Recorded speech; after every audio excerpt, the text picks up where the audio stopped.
Ate, siya pa utang. Utang? Utang na naman. Likod na ako sa salitang yan eh. Oh my Yan ang God! napapainit sa ulo ko. Alam mo kung bakit? Diyan tumatambay ang puhunan ko.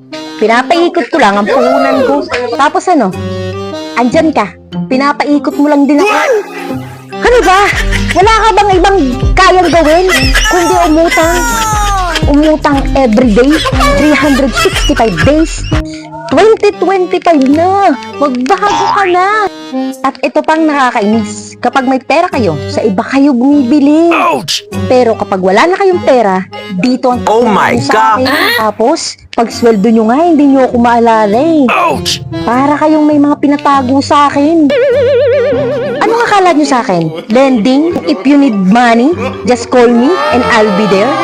Ang kakapal na mamukha nyo. Maliit lang tinutubo ko sa tindahan ko. Para lang sa kaalaman nyo. Tapos ano? Minsan, kulang kayo ng piso, 2 piso, 5 piso. At pagkatapos, pag siningil kayo, may amnesia na kayo. O kaya naman, para kayo mga tigre na gusto na akong lamunin kapag siningil kayo. Oh my God! Sabihin ko sa'yo, sa piso nga, hindi ako makakatulog. Tapos kukulangan nyo ko. Ano kayo? Kulang-kulang? Hindi ko pinupulot ang puhunan ko para lang ipautang sa inyo. Naintindihan mo ba?